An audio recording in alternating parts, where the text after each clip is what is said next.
Hi.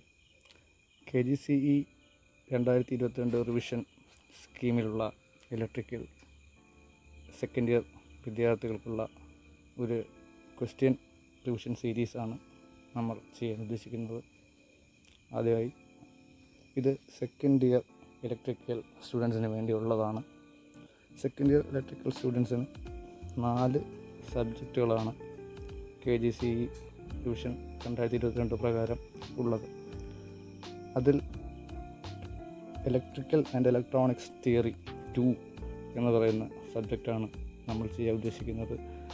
ഈ സബ്ജക്റ്റിൻ്റെ subject code സ്ക്രീനിൽ കൊടുത്തിട്ടുണ്ട്, 2031.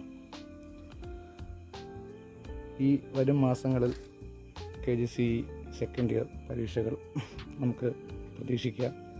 അപ്പോൾ അതിന് വേണ്ടിയിട്ടാണ് ഈ സീരീസ് അപ്ലോഡ് ചെയ്യുന്നത്. അപ്പോൾ ഇലക്ട്രിക്കൽ തിയറി സെക്കൻഡ് ഇയർ സ്റ്റുഡൻസിൻ്റെ ഇലക്ട്രിക്കൽ തിയറി 4 മോഡ്യൂൾസായി വീണ്ടും ഡിവൈഡ് ചെയ്തിട്ടുണ്ട്. അതിൽ ഒന്നാമത്തെ ചാപ്റ്ററാണ് മെഷറിംഗ് ഡിവൈസസ്. അപ്പോൾ മെഷറിംഗ് ഡിവൈസസ് എന്ന ചാപ്റ്ററിലെ ക്വസ്റ്റ്യൻസാണ് നമ്മൾ ഡിസ്കസ് ചെയ്യുന്നത്.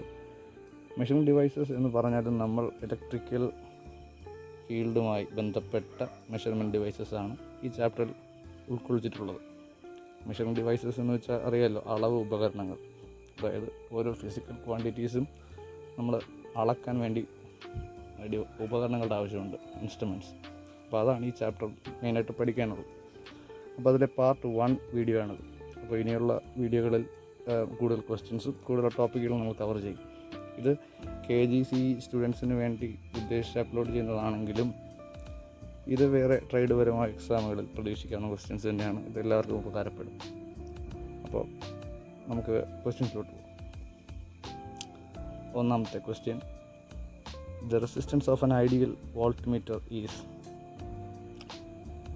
അഥവാ ഒരു ഐഡിയൽ ആയിട്ടുള്ള വോൾട്ട് മീറ്ററിൻ്റെ റെസിസ്റ്റൻസ് എന്തായിരിക്കണം?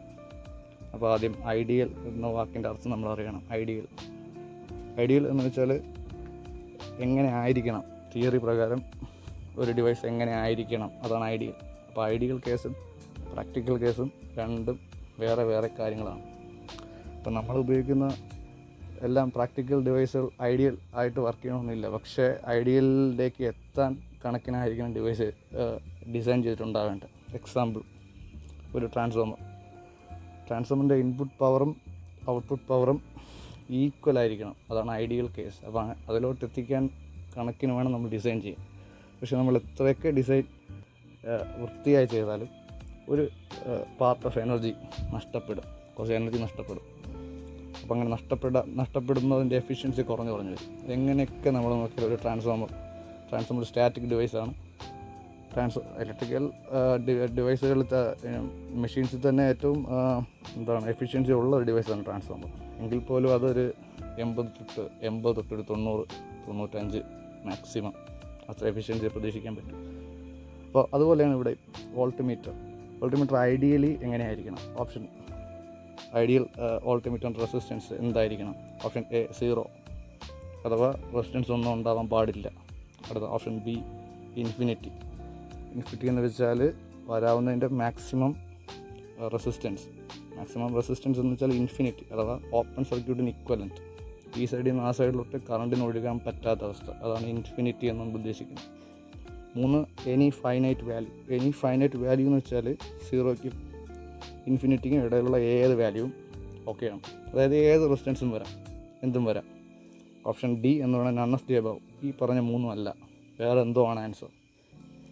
അപ്പോൾ നമ്മൾ നോക്കേണ്ടത് വോൾട്ട്മീറ്റർ. ഈ ഒരു ക്വസ്റ്റ്യൻ സിമ്പിൾ ക്വസ്റ്റ്യൻ ആണ്, പക്ഷേ ഇത് ആൻസർ കറക്റ്റ് സിസ്റ്റമാറ്റിക്കായിട്ട് ചെയ്യണമെങ്കിൽ അത്രയും കാര്യങ്ങൾ അറിഞ്ഞിരിക്കണം. ആദ്യം അറിയേണ്ടത് വോൾട്ട്മീറ്റർ എന്തിനു യൂസ് ചെയ്യുന്നു? വോൾട്ട്മീറ്റർ വോൾട്ടേജ് മെഷർ ചെയ്യാനാണ് യൂസ് ചെയ്യുന്നത്. ഇനി വോൾട്ടേജ് മെഷർ ചെയ്യുന്ന ഈ വോൾട്ട്മീറ്റർ എങ്ങനെ കണക്ട് ചെയ്യണം? ഒരു സർക്യൂട്ടിൽ വോൾട്ട്മീറ്റർ കണക്ട് ചെയ്യേണ്ടത് പാരലൽ അഥവാ സമാന്തരം, അങ്ങനെയാണ് കണക്ട് ചെയ്യേണ്ടത് നമുക്കറിയാം. ഇനി പാരലായിട്ട് കണക്ട് ചെയ്യേണ്ട ഒരു ഡിവൈസ് എങ്ങനെ ആയിരിക്കണം റെസിസ്റ്റൻസ്? അത് ആലോചിച്ചാൽ മതി.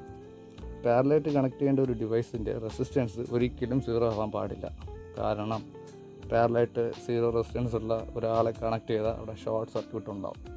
അത് സർക്യൂട്ടും കേടാവും, സർക്യൂട്ടിനെ ബാധിക്കും, നമ്മുടെ മെഷർമെൻറ്റ് നടക്കത്തുമില്ല. അപ്പോൾ ഓപ്ഷൻ എ അല്ല. ഇനി ഓപ്ഷൻ ബി എന്താണ്? Infinity resistance. ഇൻഫിനിറ്റ് റെസിസ്റ്റൻസ് എന്ന് വെച്ചാൽ എന്താ അർത്ഥം? മാക്സിമം റെസിസ്റ്റൻസ് ആയ എന്താ പ്രശ്നം? മാക്സിമം റെസിസ്റ്റൻസ് ആയ അതിൽ കൂടി കറണ്ടിന് ഒഴുകാനേ പറ്റത്തില്ല. അപ്പോൾ വോൾട്ട് മീറ്റർ തിയററ്റിക്കലി വോൾട്ട് അകത്തോട്ട് കറണ്ട് പാസ് ചെയ്യാൻ പാടില്ല എന്നുള്ളതാണ് തിയറി. അഥവാ സർക്യൂട്ടിലെ കറണ്ടിൻ്റെ ഒരു ചെറിയ പാർട്ട് പോലും വോൾട്ട് മീറ്ററിൽ കടന്ന് പോയി വോൾട്ട് മീറ്ററിൽ എനർജി വേസ്റ്റേജ് ഉണ്ടാകാൻ പാടില്ല. അങ്ങനെ മെഷറിംഗ് ഡിവൈസിൽ വേസ്റ്റേജ് ഉണ്ടായി എനർജി ലോസ്റ്റ് ആവുന്ന ആ പ്രോസസ്സിന് നമ്മൾ പറയുന്ന പേരാണ് ലോഡിങ് എഫക്റ്റ്. അപ്പോൾ ലോഡിങ് എഫക്റ്റ് ഉണ്ടാവാൻ പാടില്ല.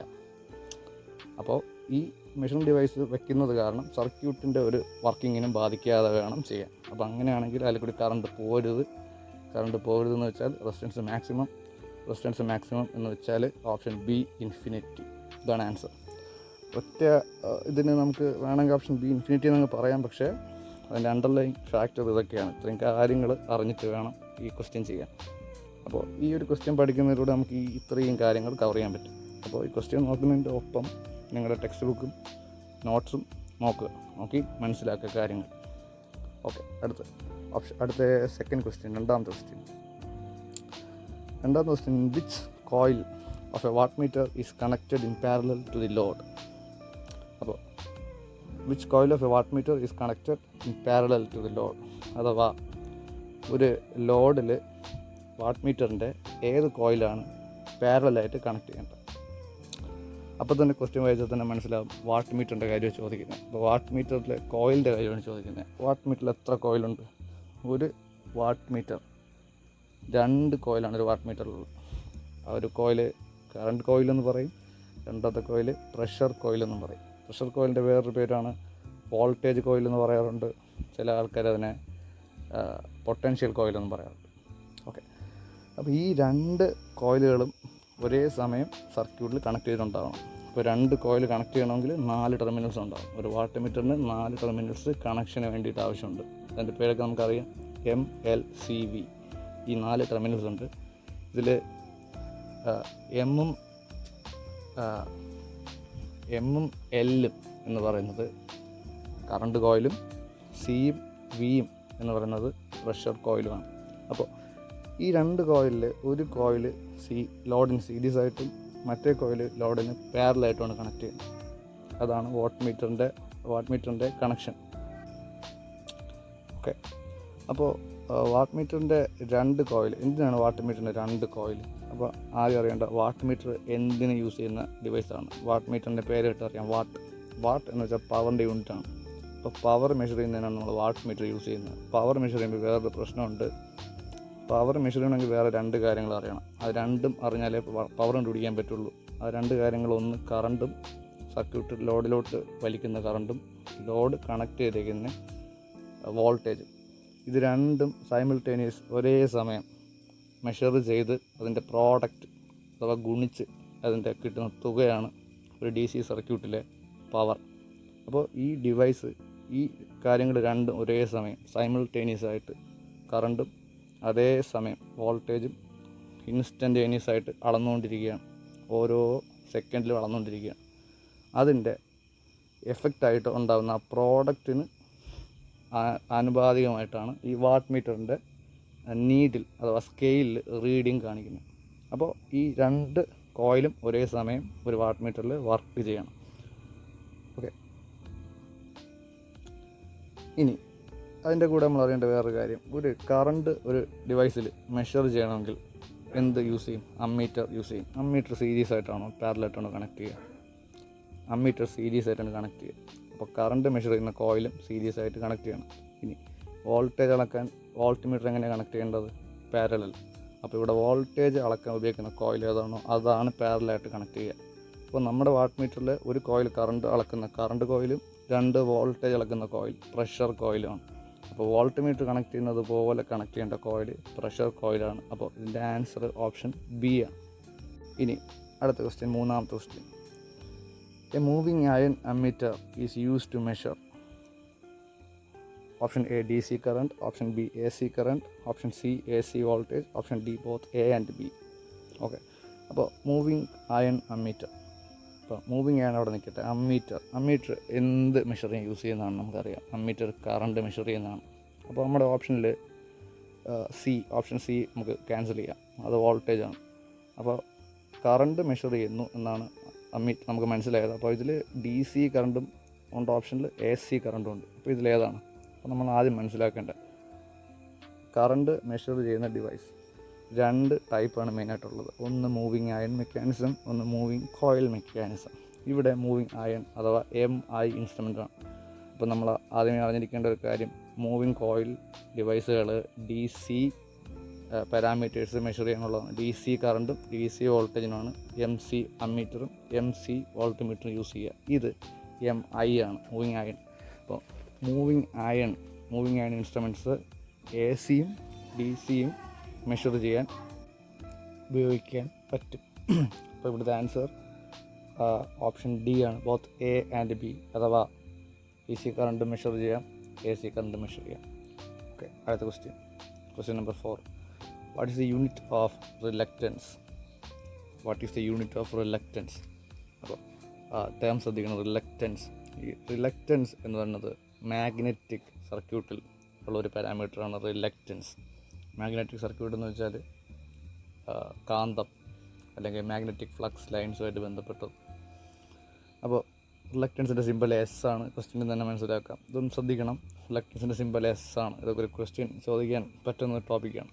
ശരി, റിലക്റ്റൻസിൻ്റെ യൂണിറ്റാണ് ചോദിക്കുക. അപ്പോൾ ഒറ്റയടി റിലക്റ്റൻസിൻ്റെ യൂണിറ്റ് നമുക്ക് ഒന്നീ കാണാതെ പഠിച്ചു വയ്ക്കണം. ഇല്ലെങ്കിൽ ഈ ഓപ്ഷനിൽ കണ്ടുപിടിക്കാൻ പറ്റുമോ നോക്കുക. ഫസ്റ്റ്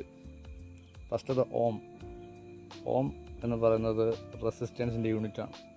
ഇനി അപ്പോൾ റിലക്റ്റൻസ് എന്ന് പറയുന്ന വാക്ക് റെസിസ്റ്റൻസുമായിട്ട് മാച്ച് ചെയ്ത് നിൽക്കുന്നത് കൊണ്ട് വേണമെങ്കിൽ തെറ്റി ഓപ്ഷൻ A എടുക്കാം. പക്ഷേ ഇത് ഓപ്ഷൻ A അല്ല ആൻസർ. ഇവിടുത്തെ ആൻസർ ഓപ്ഷൻ A അല്ല. അടുത്ത ഓപ്ഷൻ ബി ടെസ്ല എന്ന് വെച്ചാൽ എന്താ? മാഗ്നറ്റിക് ഫീൽഡ് ഇൻറ്റൻസിറ്റിയുടെ യൂണിറ്റാണ് ടെസ്ല. അതും അല്ല. Option C watt per metre എന്നൊരു യൂണിറ്റ് തൽക്കാലം നമുക്ക് ഒരിടത്തും ഉപയോഗിക്കാനില്ല. വാട്ട് പെർ മീറ്റർ നമ്മൾ കേട്ടിട്ടുമില്ല, ഉപയോഗിച്ചിട്ടുമില്ല. വാട്ട് പവറിൻ്റെതും, മീറ്റർ ഡിസ്റ്റൻസിൻ്റെതാണ്. പവർ പെർ ഡിസ്റ്റൻസ് അങ്ങനെ ഒരു സാധനം നമ്മൾ പഠിക്കുന്നില്ല. അടുത്ത option D AT per WB. അപ്പോൾ ഇവിടെ എന്താ A എന്ന് വെച്ചാൽ ampere, T turns, ampere turns per WB എന്ന് വെച്ചാൽ വെബർ, അഥവാ ആംപിയർ ടേൺസ് പെർ വെബർ. അതാണ് റിലക്റ്റൻസിൻ്റെ യൂണിറ്റ്. അപ്പോൾ റിലക്റ്റൻസിൻ്റെ unit ampere turns per weber. ഇത് കാണാതെ പഠിച്ച് വെക്കേണ്ട ഒരു യൂണിറ്റാണ്. ഇതെന്തായാലും അറിഞ്ഞിരിക്കണം. ഓക്കെ, അടുത്ത question number 5. Which of the following torque is bidirectional in nature? അതായത് ഈ താഴെ തന്നിരിക്കുന്ന ടോർക്ക് നമ്മൾ പഠിക്കുന്നതാണ്. ടോർക്ക് മെഷറിങ് ഇൻസ്ട്രുമെൻറ്റ്സ് ഒരു റൊട്ടേറ്റ് ചെയ്യാൻ പറ്റുന്ന ഒരു ഷാഫ്റ്റിനെ റൊട്ടേറ്റ് ചെയ്യിക്കുന്ന ആ ബലത്തിന് നമ്മൾ പറയുന്ന പേരാണ് ടോർക്ക്. അപ്പോൾ നമ്മുടെ ഫോഴ്സ് എന്ന് പറയുന്നത് പോലെ അതേ ഒരു പ്രോപ്പർട്ടിയുള്ള സാധനമാണ് ടോർക്ക്. അപ്പോൾ താഴെ തന്നേക്കുന്ന ടോർക്കുകളിൽ ബൈ ഡയറക്ഷണൽ ഏതെന്നാണ് ചോദിച്ചിരിക്കുന്നത്? By directional. ബൈ എന്ന് വെച്ചാൽ 2, ഡയറക്ഷണൽ ദിശ. അപ്പോൾ ബൈ ഡയറക്ഷണൽ എന്ന് വെച്ചാൽ 2 ദിശയിലോട്ടും ബലം പ്രയോഗിക്കുന്നത് താഴത്തെ ഏത് ടോർക്കാണ്? അപ്പോൾ നോക്കുക, ഒരു മെഷറിംഗ് ഡിവൈസിൽ 3 ടോർക്കുകളാണ് നമ്മൾ എൻകൗണ്ടർ ചെയ്യുക. ഒന്നാമത്തത് ഡിഫ്ലക്റ്റിംഗ് ടോർക്ക് എന്ന് വെച്ചാൽ ഒരു മെഷറിംഗ് ഡിവൈസ് അതിൻ്റെ സൂചി 0-ലാണ് ഇരിക്കുക. അപ്പോൾ അതിൻ്റെ സ്പിൻഡിലെ നീഡിൽ സൂചി 0-ലായിരിക്കുക. അപ്പോൾ നമ്മൾ മെഷർ ചെയ്യുന്ന പാരാമീറ്റർ അതിൻ്റെ ടെർമിനൽസിൽ കണക്ട് ചെയ്യുമ്പം അവിടെ ഒരു കറണ്ട് ഒഴുകുകയും ആ കറണ്ടിന് പ്രൊപ്പോർഷണലായിട്ട് നീഡിൽ സൂചി സ്കെയിലിൽ മൂവ് ചെയ്യാൻ തുടങ്ങുകയും ചെയ്യും. അപ്പോൾ ആര് കാരണമാണോ നീഡിൽ ഡിഫ്ലക്റ്റ് ചെയ്യുന്നത്, അതാണ് ഡിഫ്ലക്റ്റിംഗ് ടോർക്ക്.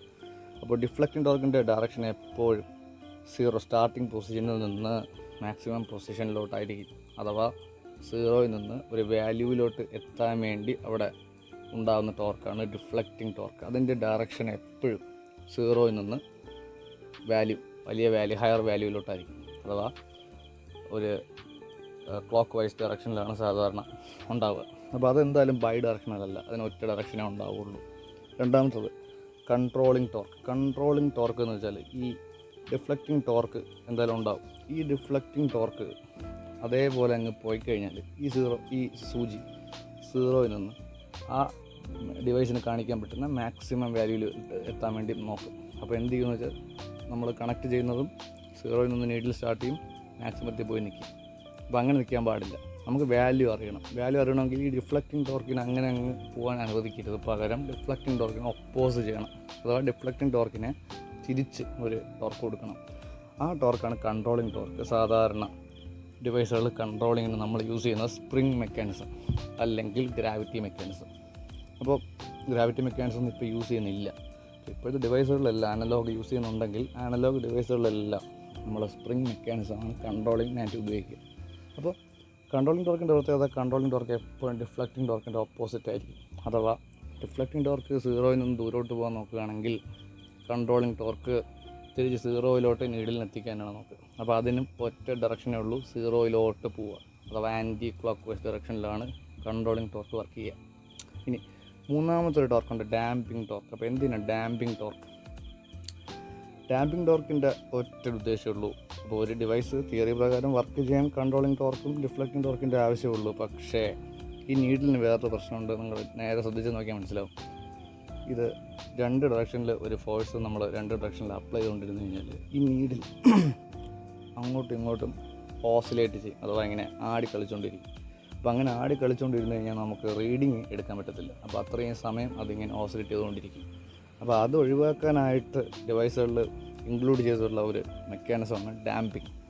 അപ്പോൾ ഡാമ്പിങ് എന്ന് വെച്ചാൽ വേറൊന്നുമില്ല, സൂചി എത്രയും പെട്ടെന്ന് റെസ്റ്റിലെത്തുക, അഥവാ അതിൻ്റെ ഓസിലേഷൻ നിർത്തുക. ഇതാണ് ഡാമ്പിംഗ് ടോർക്കിൻ്റെ ഉദ്ദേശം. അപ്പോൾ ഡാമ്പിംഗ് ടോർക്കിൻ്റെ ദിശ എന്തായിരിക്കും? ഡാമ്പിംഗ് ടോർക്കിന് അങ്ങനെ പ്രത്യേകിച്ചൊരു ദിശയില്ല. ഡാമ്പിംഗ് ടോർക്കിൻ്റെ പ്രത്യേകത ആ നീഡിൽ ആ ഒരു ഇൻസ്റ്റൻറ്റിൽ ഏത് ഡയറക്ഷനിലോട്ടാണോ പോകാൻ നോക്കുക അതിനെ ഒപ്പോസ് ചെയ്യുക എന്നുള്ളതാണ് ഡാമ്പിംഗ് ടോർക്കിൻ്റെ ജോലി. അപ്പോൾ നീഡിൽ ഫ്രണ്ടിലോട്ടാണ് പോകണമെങ്കിൽ ഡാമ്പിംഗ് ടോർക്ക് ബാക്കിലോട്ടായിരിക്കും ഉണ്ടാവുക. ഇനി നീഡിൽ ബാക്കിലോട്ട് പോകാൻ നോക്കുന്ന സമയത്ത് ഡാമ്പിംഗ് ടോർക്ക് ഫ്രണ്ടിലോട്ടായിരിക്കും തള്ളുക. അഥവാ ഈ നീഡിലിനെ എങ്ങോട്ട് നീഡിലാണെങ്കിൽ നോക്കിയാലും അതിൻ്റെ ഓപ്പോസിറ്റ് ദിശയിൽ എപ്പോഴും ഡാമ്പിംഗ് ടോർക്ക് വർക്ക് ചെയ്യും. അതുകൊണ്ട് തന്നെ നമ്മുടെ ക്വസ്റ്റ്യൻ്റെ ആൻസർ ബൈ ഡയറക്ഷണൽ, 2 ദിശയിലും ബലം പ്രയോഗിക്കാൻ പറ്റുന്ന ടോർക്ക് ഓപ്ഷൻ സി ഡാമ്പിംഗ് ടോർക്കാണ്. അടുത്ത 6ാമത്തെ question, air damping is generally employed in അഥവാ എയർ ഡാമ്പിംഗ് എന്ന് പറയുന്ന ഡാമ്പിംഗ് മെക്കാനിസം സാധാരണ എവിടെയാണ് ഉപയോഗിക്കുക? Option A PMMC instrument, option B moving iron instrument, option C energy meter, option D none of the above. അപ്പോൾ നൺ ഓഫ് ദി എബവ് എന്ന് വെച്ചാൽ ഇത് 3 ഇനി ഓപ്ഷൻ എ PMMC. എന്താ PMMCയുടെ full form permanent magnet moving coil. അപ്പോൾ ഇതിൽ permanent magnet ഒന്നും നിങ്ങൾ ഓർമ്മിക്കണമെന്നില്ല. MC മൂവിങ് കോയിൽ ഇൻസ്ട്രുമെൻ്റാണ്. മൂവിങ് കോയിൽ ഇൻസ്ട്രുമെൻ്റ് പ്രത്യേകത, ഇത് പെർമനൻറ്റ് മാഗ്നറ്റ് മൂവിങ് കോയിൽ ഇൻസ്ട്രുമെൻ്റാണ്. അഥവാ ഇതിൻ്റെ അകത്തൊരു പെർമനൻറ്റ് മാഗ്നറ്റ് ഉണ്ടാവും. ഇതൊരു അത്യാവശ്യം ഹെവി ഡിവൈസായിരിക്കും, കുറച്ച് വെയിറ്റും കുറച്ച് ബലവും ഉള്ള ഒരു ഡിവൈസാണ് permanent magnet moving coil device. ഇത് DC അളക്കാൻ വേണ്ടി യൂസ് ചെയ്യുന്നതാണ്. ഈ പെർമനൻറ്റ് മാഗ്നറ്റ് മൂവിങ് ഡിവൈസ് പഠിച്ചിട്ടുള്ളവർക്ക് അറിയാം, പെർമനൻറ്റ് മാഗ്നറ്റ് മൂവിങ് ഡിവൈസിൽ ഒരു നോർത്ത് പോളും ഒരു സൗത്ത് പോളും ഉണ്ടാവും. അതൊരു ആർക്ക് ഷേപ്പിൽ വളഞ്ഞായിരിക്കും ഇരിക്കുക. അതിൻ്റെ നടുക്ക് ഒരു അലൂമിനിയം ഫോർമർ ഉണ്ടാവും. അഥവാ ഒരു അലുമിനിയം ഡ്രം ഷേപ്പിൽ ഒരു സിലിണ്ടർ ഉണ്ടാവും. ആ സിലിണ്ടറിലാണ് ഇവിടെ കോയിൽ ചുറ്റിട്ടുണ്ടാവുക. ഈ സിലിണ്ടറിൽ ഡാമ്പിങ് താനെ തന്നെ നടക്കുന്നുണ്ട്. അതിൽ എഡ്ഡി കറണ്ട് ഡാമ്പിങ് താനെ നടക്കുന്നുണ്ട്. അപ്പോൾ permanent magnet moving coil instrument അകത്ത് പുതിയൊരു ഡാമ്പിങ്ങിൻ്റെ ആവശ്യം ഇല്ല. അപ്പോൾ അതിൻ്റെ അകത്തുള്ള ഡാമ്പിങ് എഡ്ഡി കറണ്ട് ഡാമ്പിങ് ആണ്. അപ്പോൾ അവിടെ എയർ ഡാമ്പിങ്ങിൻ്റെ ആവശ്യമില്ല. ഇനി 2ാമതൊരു കാര്യം, പെർമനൻറ്റ് മാഗ്നറ്റ് മൂവിങ് കോയിൽ എന്ന് പറഞ്ഞ ഡിവൈസിൽ ഉണ്ടാകുന്ന ടോർക്ക് അത്യാവശ്യം നല്ല ടോർക്കാണ്. അത് ഈ ചെറിയ ഡെലിക്കേറ്റ് ആയിട്ടുള്ള എയർ പിസ്റ്റൺ വെച്ചിട്ട് എയർ ഡാമ്പിങ് വെച്ചിട്ടൊന്നും അതിനെ സക്സസ്ഫുള്ളി ഡാമ്പ് ചെയ്യാൻ പറ്റണമെന്നില്ല. അതുകൊണ്ട് തന്നെ PMMC ഇൻസ്ട്രുമെൻറ്റിൽ എയർ ഡാമ്പിങ് എംപ്ലോയ് ചെയ്യാറില്ല. എംപ്ലോയ് ചെയ്യാന്ന് വെച്ചാൽ ഉപയോഗിക്കുക, അതാണ് എൻ്റെ അർത്ഥം. അപ്പോൾ എയർ ഡാമ്പിങ് PMMCയിൽ എംപ്ലോയ് ചെയ്തിട്ടില്ല. പകരം ഓപ്ഷൻ ബി മൂവിങ് അയൺ ആവാം. അത് ഓപ്ഷൻ സാധ്യതയുള്ളൊരു ഓപ്ഷനാണ്.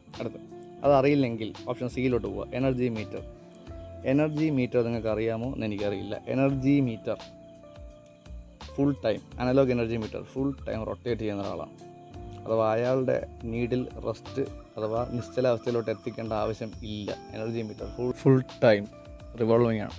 അപ്പോൾ ഇത് നിശ്ചലാവസ്ഥയിലേക്ക് എത്തിക്കേണ്ട ആവശ്യമില്ലാത്തത് കൊണ്ട് തന്നെ ഇതിൻ്റെ കൺട്രോൾ ടോർക്ക് ആവശ്യമില്ല, അഥവാ കൺട്രോൾ സ്പ്രിങ് മെക്കാനിസം ഇതിലില്ല. പക്ഷേ ഇതിൻ്റെ ഫിഗർ പഠിച്ചിട്ടുണ്ടെങ്കിൽ നിങ്ങൾക്കറിയാം, ഈ എനർജി മീറ്ററിൽ ഒരു അലുമിനിയം ഡിസ്ക് കിടന്ന് റൊട്ടേറ്റ് ചെയ്യും. അപ്പോൾ ഈ ഡിസ്കിനെ ഡാമ്പ് ചെയ്യാൻ വേണ്ടി ഒരു പെർമനൻറ്റ് മാഗ്നറ്റ്, വളരെ ചെറിയ ഒരു സി ഷേപ്പിലുള്ള പെർമനൻറ്റ് മാഗ്നറ്റ് ഈ ഡിസ്കിൻ്റെ ഒരു സൈഡിൽ വെച്ചിട്ടുണ്ടാവും. അപ്പോൾ അവിടെ എഡ്ഡി കറണ്ട് ഡാമ്പിങ്ങാണ് നടക്കുക. അപ്പോൾ ഈ അലുമിനിയം ഡിസ്ക് കറങ്ങാൻ നോക്കുമ്പോൾ സഡനായിട്ടുള്ള ചേഞ്ച് അങ്ങോട്ടും ഇങ്ങോട്ടും ഉണ്ടായാൽ അവിടെ ഫ്ലക്സിന് ഫ്ലക്ച്വേഷൻ ഉണ്ടാവും. അത് കാരണം ഒരു EMF ഡെവലപ്പ് ചെയ്യും. ഈ ഡിസ്കിൻ്റെ അകത്ത് എഡ്ഡി കറണ്ട് റൊട്ടേറ്റ് ചെയ്യും, അഥവാ സർക്കുലേറ്റ് ചെയ്യും. അത് കാരണം ഒരു മാഗ്നറ്റിക് ഫീൽഡ് ഉണ്ടാവും. അങ്ങനെ ഈ മൂവ്മെൻറ്റിനെ അത് ഒപ്പോസ് ചെയ്യും. അപ്പോൾ അവിടെ എഡ്ഡി കറണ്ട് ഡാമ്പിങ് ഓൾറെഡി ഉണ്ട്. അപ്പം നമ്മുടെ ഓപ്ഷനിൽ നിന്ന് നമുക്ക് എനർജി മീറ്ററിനെ നമുക്ക് ക്യാൻസൽ ചെയ്യാം. മൂവിങ് അയൺ ഇൻസ്ട്രുമെൻറ്റിൻ്റെ അകത്ത് പെർമനൻറ്റ് മാഗ്നറ്റ് ഒന്നുമില്ല, വളരെ ലൈറ്റായിട്ടുള്ള ഫ്ലക്സിൽ വർക്ക് ചെയ്യുന്ന ഒരു ഡിവൈസാണ്. അപ്പോൾ അതിനെ ഡാമ്പ് ചെയ്യാൻ എയർ ഡാമ്പിങ് തന്നെ ധാരാളമാണ്. അപ്പോൾ എയർ പിസ്റ്റൺ അതിൻ്റെ അകത്ത് വെച്ചിട്ടുണ്ടാവും. അപ്പോൾ നിങ്ങൾ നോട്ട് ബുക്ക് അല്ലെങ്കിൽ ടെക്സ്റ്റ് ബുക്കിൻ്റെ അകത്ത് ഇതിൻ്റെ പിക്ചർ നോക്കിയാൽ തന്നെ മനസ്സിലാവും. മൂവിങ് അയൺ ഇൻസ്ട്രുമെൻ്റ് എവിടെ പഠിച്ചാലും അതിലൊരു എയർ ഡാമ്പിങ് അതിൻ്റെ കൂടെ പഠിക്കുന്നുണ്ട്. അപ്പോൾ ഇതിൻ്റെ ഓപ്ഷൻ ബി ആണ് ഇതിൻ്റെ ആൻസർ, എയർ ഡാമ്പിങ്. യൂസ് ചെയ്യുന്നത് മൂവിങ് അയൺ ഇൻസ്ട്രുമെൻറ്റ്സിലാണ്. അടുത്ത 7th question. Which of the following material is used for manufacturing control spring in a PMMC meter? PMMC മീറ്ററിൽ കൺട്രോൾ സ്പ്രിങ് ഉണ്ട് എന്നുള്ളത് നമുക്ക് ഓൾറെഡി ഇത്രയും ക്വസ്റ്റ്യൻ എത്തിയ സ്ഥിതിക്ക് അറിയായിരിക്കും. കൺട്രോൾ സ്പ്രിങ് എന്നൊരു സാധനം യൂസ് ചെയ്യുന്നത് കൺട്രോൾ ടോർക്കിന് വേണ്ടിയിട്ടാണ്. അപ്പോൾ കൺട്രോൾ ടോർക്കിന് വേണ്ടിയിട്ട് യൂസ് ചെയ്യുന്നതാണ് കൺട്രോൾ സ്പ്രിങ്. PMMC ഇൻസ്ട്രുമെൻറ്റിൻ്റെ അകത്ത് കൺട്രോൾ സ്പ്രിങ് യൂസ് ചെയ്ത് ഉണ്ടാക്കിയിരിക്കുന്ന ഏത് മെറ്റീരിയൽ യൂസ് ചെയ്തിട്ടാണ്? അപ്പോൾ സ്പ്രിങ് സാധാരണ മെറ്റൽസ് കൊണ്ടാണ് ഉണ്ടാക്കുക. അപ്പം അങ്ങനെ നോക്കി അതിൻ്റെ ആൻസർ കിട്ടില്ല, കാരണം ഇത് 4 മെറ്റൽ തന്നെയാണ്. അപ്പോൾ ഇതിലറിയേണ്ടത്, ഇതിൽ യൂസ് ചെയ്യുന്ന ഒരു പ്രത്യേക ടൈപ്പ് ഒരു അലോയാണ് യൂസ് ചെയ്യുക. ആ അലോയ് അത് എല്ലാ ടെക്സ്റ്റ് ബുക്കിലും ഉണ്ട്. ആ അലോയ് എന്ന് പറയുന്നത് ഫോസ്ഫർ ബ്രോൺസ് ആണ്. ഫോസ്ഫർ ബ്രോൺസ്, കോപ്പറോ സിൽവറോ അല്ല, ഫോസ്ഫർ ബ്രോൺസ്. ഇനി കൺട്രോൾ സ്പ്രിങ്ങിൻ്റെ വേറൊരു പ്രത്യേകത, കൺട്രോൾ സ്പ്രിങ് കൺട്രോൾ ടോർക്ക് കൊടുക്കുകയും വേണം. അറ്റ് ദ സെയിം ടൈം അതുവഴിയാണ് ടെർമിനലിലെ ഉള്ള കറണ്ട് കോയിലോട്ട് പോകേണ്ടത്. അപ്പോൾ ടെർമിനലിലുള്ള പ്രോബ് വഴി ടെർമിനലിലോട്ട് എത്തുന്ന കറണ്ട് നേരെ കൺട്രോൾ സ്പ്രിങ് വഴി കയറി ആണ് അടുത്ത കോയിലോട്ട് എത്തേണ്ടത്. അപ്പോൾ കൺട്രോൾ സ്പ്രിങ്ങിൻ്റെ രണ്ടാമത്തെ ജോലി കറണ്ട് കണ്ടക്ട് ചെയ്ത് കോയിലോട്ട് എത്തിക്കുക എന്നുള്ളതാണ്. അപ്പോൾ അതും വേണമെങ്കിൽ ഒരു ക്വസ്റ്റ്യനായിട്ട് വരാം. ഫോസ്ഫർ ബ്രോൺസ് ആണ് ഇവിടുത്തെ ആൻസർ. ഇപ്പോൾ ഫോസ്ഫർ ബ്രോൺസിൻ്റെ ബാക്കിയുള്ള ഈ തന്നിരിക്കുന്ന ഓപ്ഷനുകളിൽ ബാക്കിയുള്ളവരെ കമ്പയർ ചെയ്യുമ്പോൾ ഫോസ്ഫർ ബ്രോൺസിന് വേറെ പ്രത്യേകതകളുണ്ട്. ഫോസ്ഫർ ബ്രോൺസ് എന്ന് വെച്ചാൽ ഹൈലി സ്പ്രിങ്ങിന് പറ്റിയൊരു കെമിക്കൽ സ്ട്രക്ചറാണ് എന്നുള്ളത്. അത് ഫറ്റീഗ് ഇല്ലാത്ത ഒരു മെറ്റലാണ്. അഥവാ ഫറ്റീഗ് എന്ന് വെച്ചാൽ നമ്മൾ ബലം പ്രയോഗിച്ചാൽ അത് മെമ്മറി ഇല്ല. അത് നിങ്ങളൊരു വട്ടം ബലം ഉപയോഗിച്ചെന്ന് കരുതി അതിന് ചേഞ്ച് ഉണ്ടാവില്ല. അത് വീണ്ടും തിരിച്ച് പഴയ അവസ്ഥയിലോട്ടെത്തും. അത് ഹൈലി എലാസ്റ്റിക്കാണ്. അപ്പോൾ ആ ഒരു പ്രോപ്പർട്ടി, പിന്നെ ലൈറ്റാണ്, വളരെ വെയിറ്റ് കുറഞ്ഞതാണ്, നല്ല തിന്നായിട്ട് ചെയ്യാൻ പറ്റുന്നതാണ്. അപ്പോൾ ഇത്രയും കാരണങ്ങൾ കൊണ്ടാണ് നമ്മുടെ ഫോസ്ഫർ ബ്രോൺസ് യൂസ് ചെയ്യുക. ഓപ്ഷൻ സി ആണ് ഇവിടുത്തെ ആൻസർ. അടുത്ത് 8th question. A control spring is absent in, ഒരു കൺട്രോൾ സ്പ്രിങ് ഇല്ലാത്തത് താഴത്തെ ഏത് ഡിവൈസിലാണ്? ഇപ്പോൾ ഓപ്ഷൻ വായിക്കാം. Attraction type moving iron instrument, repulsion type moving iron instrument, induction type watt meter, induction type energy meter. ഇതിൻ്റെ ആൻസർ നമ്മൾ നേരത്തെ ക്വസ്റ്റ്യനിൽ ഓൾറെഡി ഡിസ്കസ് ചെയ്ത് കഴിഞ്ഞ കാര്യമാണ്. ഒരു കൺട്രോൾ സ്പ്രിങ് വേണ്ടത്, കൺട്രോൾ സ്പ്രിങ് എന്തിനാ എന്ന് അറിഞ്ഞാൽ തന്നെ ഇതിൻ്റെ ആൻസർ കിട്ടും. കൺട്രോൾ സ്പ്രിങ് വെച്ചേക്കുന്ന ഒരു ഡിവൈസിൻ്റെ നീഡിൽ ഫൈനൽ വാല്യൂവിലെത്തി അവിടെ തന്നെ നിൽക്കാൻ വേണ്ടിയിട്ടാണ് കൺട്രോൾ സ്പ്രിങ് യൂസ് ചെയ്യുക. അപ്പോൾ ഈ ഓപ്ഷനുകൾ വായിച്ചാൽ മനസ്സിലാവുന്നത് ഓപ്ഷൻ ഡി എനർജി മീറ്ററിൽ ഒരിക്കലും അതിൻ്റെ സ്കെയിൽ സ്റ്റോപ്പിലോട്ടെത്തേണ്ട ആവശ്യം വരുന്നില്ല. എനർജി മീറ്റർ എന്ന് വെച്ചാൽ ഒരു ഇൻ്റഗ്രേറ്റിംഗ് ഡിവൈസാണ്. അഥവാ അത് അളവിങ്ങനെ അളന്ന് കൂട്ടി പൊയ്ക്കൊണ്ടിരിക്കുകയാണ്. അതൊരിക്കലും തിരിച്ച് 0 പോകേണ്ട അവസ്ഥയില്ല. നമ്മുടെ ബൈക്കിലൊക്കെ എത്ര കിലോമീറ്റർ കവർ ചെയ്തു എന്നുള്ളത് എഴുതി കാണിക്കുന്ന സ്കെയിൽ പോലെ വർക്ക് ചെയ്യുന്ന ഒരാളാണ് എനർജി മീറ്റർ. അത് കൂടിക്കൊണ്ടേയിരിക്കുള്ളൂ, ഒരിക്കലും കുറയില്ല. ഇപ്പോൾ ഒരു വണ്ടി 1000 കിലോമീറ്റർ ഓടി, ഇനി 1000 കിലോമീറ്റർ ഓടി ഒരു 2 കിലോമീറ്റർ ഓടിയത് 1002 ആവും, വീണ്ടും 2 ഓടിയത് 1004 ആവും, വീണ്ടും ഓടിയത് 1006 ആവും. അത് കൂടിയേ പോവുള്ളൂ, അല്ലാതെ വണ്ടി ബാക്കിലോട്ട് ഉരുട്ടിയെന്ന് പറഞ്ഞിട്ട് അത് തിരിച്ചു പോവില്ല. അപ്പോൾ അതേ ഒരു പ്രിൻസിപ്പിളാണ് എനർജി മീറ്റർ. അതുകൊണ്ട് തന്നെ ഇവിടെ ഇതിൻ്റെ റീഡിങ് 0 എത്തേണ്ട ആവശ്യമില്ല. അതുകൊണ്ട് തന്നെ കൺട്രോൾ ടോർക്കിൻ്റെ ആവശ്യമില്ല. അതുകൊണ്ട് തന്നെ കൺട്രോൾ സ്പ്രിങ്ങിൻ്റെ ആവശ്യവും ഇല്ല. ഓപ്ഷൻ ഡി ആണ് ആൻസർ. അടുത്ത 9ാമത്തെ question. A digital multimeter displays OL when the circuit is. ഒരു ഡിജിറ്റൽ മൾട്ടിമീറ്ററിൻ്റെ ഡിസ്പ്ലേയിൽ OL എന്ന് കാണിക്കുകയാണെങ്കിൽ ആ സർക്യൂട്ടിൻ്റെ അവസ്ഥ എന്താണ്, എന്ത് സർക്യൂട്ടിൻ്റെ കണ്ടീഷൻ എന്താവുമ്പോഴാണ് ഡിസ്പ്ലേയിൽ OL എന്നെഴുതി കാണിക്കുക. അപ്പോൾ OL എന്ന് അറിയണമെങ്കിൽ ഓയുടെ എല്ലിൻ്റെ അർത്ഥം അറിഞ്ഞാൽ തന്നെ എൻ്റെ ആൻസർ അറിയാം. OL ചില ആൾക്കാർ ഓവർലോഡ് എന്നൊക്കെ പറയും, പക്ഷേ അത് തെറ്റാണ്. ഇതിൻ്റെ കറക്റ്റ് OLൻ്റെ അർത്ഥം എന്താണ്? ഓപ്പൺ ലൂപ്പ് എന്നാണ്. ഓപ്പൺ ലൂപ്പ് എന്ന് വെച്ചാൽ സർക്യൂട്ട് കണ്ടിന്യൂസ് അല്ല എന്നാണ് അർത്ഥം. അപ്പോൾ അഥവാ സർക്യൂട്ട് കണക്ഷൻ ഇല്ല, കണ്ടിന്യൂറ്റി ഇല്ല, അത് ഓപ്പൺ സർക്യൂട്ടാണെന്നാണ് അർത്ഥം. അപ്പോൾ ഇവിടെ ഓപ്ഷൻ നോക്കുക, ഓപ്ഷൻ ബി ഓപ്പൺ സർക്യൂട്ടാണ്. അപ്പോൾ നമ്മളൊരു റെസിസ്റ്റർ ചെക്ക് ചെയ്യുകയാണ്, ഒരു മൾട്ടിമീറ്ററിൽ റെസിസ്റ്റർ ചെക്ക് ചെയ്യുകയാണ്.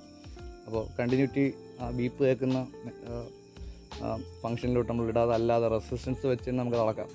റെസിസ്റ്റൻസ് വെച്ച് നമ്മളൊരു റെസിസ്റ്റൻസ് അളക്കുകയാണെങ്കിൽ അത് OL എന്ന് എഴുതി കാണിച്ചാൽ 2 മീനിങ് ആണുള്ളത്. ഒന്നുകിൽ മൾട്ടിമീറ്ററിൽ റേഞ്ച് ചെറിയ റേഞ്ചാണ്, അത് വലതിലോട്ട് എത്തിക്കുക. അപ്പോൾ നമ്മൾ എത്ര കൂട്ടി മാക്സിമം റേഞ്ചിൽ ഇട്ടിട്ട് ഒരു റെസിസ്റ്റൻസ് അളന്നാലും അത് OL എന്ന് എന്നെ കാണിക്കുകയാണെങ്കിൽ അതിൻ്റെ അർത്ഥം അത് ഓപ്പൺ ലൂപ്പാണ്, അഥവാ അതിൻ്റെ അകത്ത് കണ്ടിന്യൂറ്റി ഇല്ല, അഥവാ റെസിസ്റ്റർ കരിഞ്ഞു, ഈ സൈഡിൽ നാസിലോട്ട് കറണ്ട് പോകുന്നില്ല. അപ്പോൾ ഓപ്പൺ ലൂപ്പ്, അപ്പോൾ സർക്യൂട്ട് ഓപ്പണായി കിടക്കുന്നതാണ് അർത്ഥം. അപ്പോൾ ഇവിടുത്തെ ആൻസർ ഓപ്ഷൻ ബി. അപ്പോൾ ശ്രദ്ധിക്കുക, ഒരു മൾട്ടിമീറ്റർ എക്സാമിനല്ല, അല്ലാതെ മൾട്ടിമീറ്റർ യൂസ് ചെയ്യുമ്പോഴും അറിയേണ്ട ഒരു കാര്യമാണ്. ഒരു മൾട്ടിമീറ്ററിൽ OL എന്ന് എഴുതി കാണിച്ചത് അത് ഓപ്പൺ ലൂപ്പ് എന്നാണ് അർത്ഥം, കണ്ടിന്യൂറ്റി ഇല്ല എന്നാണ് അർത്ഥം. ഓക്കെ, അടുത്ത് ലാസ്റ്റ് ക്വസ്റ്റ്യൻ, 10ാമത്തെ question. A mechanical rectifier inverter set is observed inside. ഒരു മെക്കാനിക്കൽ റെക്ടിഫയർ ഇൻവെർട്ടർ സെറ്റ് താഴെ ഉള്ള ഏത് ഡിവൈസിൻ്റെ അകത്താണ് കാണാൻ സാധ്യത ഉള്ളത്? ഒന്ന് option A megger, option B earth resistance tester, option C insulation tester, option D analog multimeter. അപ്പോൾ റെക്ടിഫയറും ഇൻവെർട്ടർ എന്താണ് എന്നറിയാത്ത ഒരു കുട്ടി പരീക്ഷ എഴുതാൻ പോകുന്നതേ തെറ്റാണ്. ഓക്കെ, അതുകൊണ്ട് എന്താ റെക്ടിഫയർ, എന്താ ഇൻവെർട്ടർ? റെക്ടിഫയർ എന്ന് വെച്ചാൽ ഒരു AC പാരാമീറ്ററിനെ DC ആക്കി മാറ്റാൻ പറ്റുമെങ്കിൽ ആ ഒരു മെക്കാനിസത്തിന് റെക്ടിഫയർ എന്ന് പറയാം. അത് ഇലക്ട്രോണിക്കായിട്ട് ചെയ്യാം, ഡയോഡ് വെച്ച് ചെയ്യാം, മെക്കാനിക്കലിയും ചെയ്യാം. അപ്പോൾ മെക്കാനിക്കലി ചെയ്യാൻ പറ്റും റെക്ടിഫയർ. അപ്പോൾ മെക്കാനിക്കൽ റെക്ടിഫയറും അതേപോലെ DC തിരിച്ച് AC ആക്കാൻ പറ്റുന്നൊരു മെക്കാനിസം, ആ മെക്കാനിസത്തിന് നമ്മൾ ഇൻവെർട്ടർ എന്ന് പറയും. ഇതേ ഈ ഇൻവെർട്ടർ നമ്മൾ ഓൾറെഡി കേട്ടിട്ടുണ്ട്. ഇൻവെർട്ടർ വീടുകളിൽ വെച്ചിട്ടുണ്ട്. വീടുകളിൽ ഇൻവെർട്ടർ ചെയ്യുന്ന ഇത്രേ ഉള്ളൂ. സോളാർ വെച്ചിട്ടുണ്ടെങ്കിൽ സോളാറിലെ കറണ്ട് എനർജി ഒരു ബാറ്ററിയിൽ സ്റ്റോർ ചെയ്യും. ആ ബാറ്ററിയിൽ നിന്ന് ഇൻവെർട്ടർ വഴി ആ ബാറ്ററിയിൽ DC അല്ലേ സ്റ്റോർ ചെയ്യാൻ പറ്റൂ, DC തിരിച്ച് നമുക്ക് വേണ്ട ഫ്രീക്വൻസിയിലുള്ള AC ആക്കി തരുന്ന ഡിവൈസാണ് എന്ത്? ഇൻവെർട്ടർ. അപ്പോൾ AC DC ആക്കുന്ന ആൾ റെക്ടിഫയർ, തിരിച്ച് DC AC ആക്കുന്ന ആൾ ഇൻവെർട്ടർ. അപ്പോൾ അവിടെ ഒരു DC വോൾട്ടേജിനെ DC ആക്കുകയും DC തിരിച്ച് AC ആക്കുകയും ചെയ്യുന്ന എന്തെങ്കിലും ഒരു ഡിവൈസ് ഉണ്ടെങ്കിൽ ഓപ്ഷനിൽ അതാണ് നമ്മുടെ ആൻസർ. അപ്പോൾ നമ്മൾ ഓൾറെഡി പഠിച്ചിട്ടുള്ളതാണ്.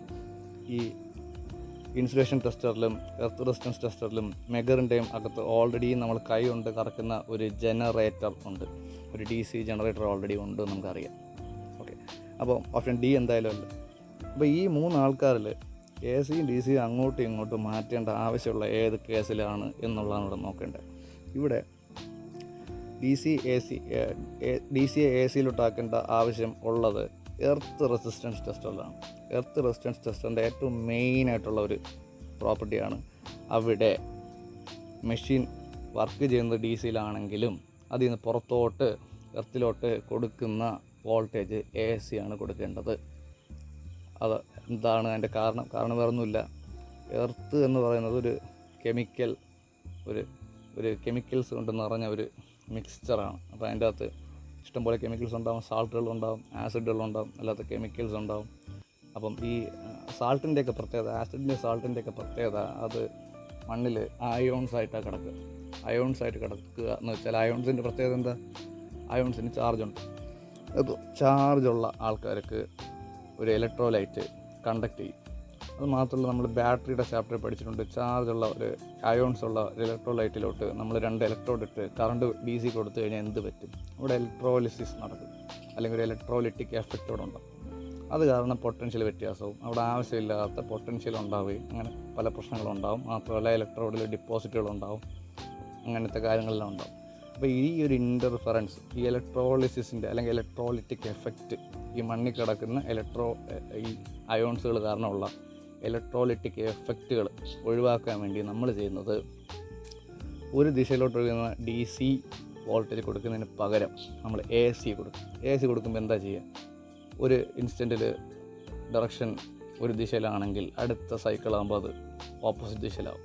അപ്പോൾ ഈ ഇലക്ട്രോളിസിസ് കാരണം ഉണ്ടാകുന്ന എഫക്റ്റ് അതേസമയം ക്യാൻസൽ ചെയ്ത് പോവുകയാണ്. അപ്പോൾ 2 ദിശയിലോട്ടും ഫ്ലോ ചെയ്യുന്നത് കൊണ്ട് തന്നെ ഈ ഇലക്ട്രോലൈറ്റിക് എഫക്റ്റ് അവിടെ ക്യാൻസലാവും. അപ്പോൾ നമ്മുടെ മെഷർമെൻറ്റിന് അതൊരു പ്രശ്നം ഉണ്ടാവില്ല.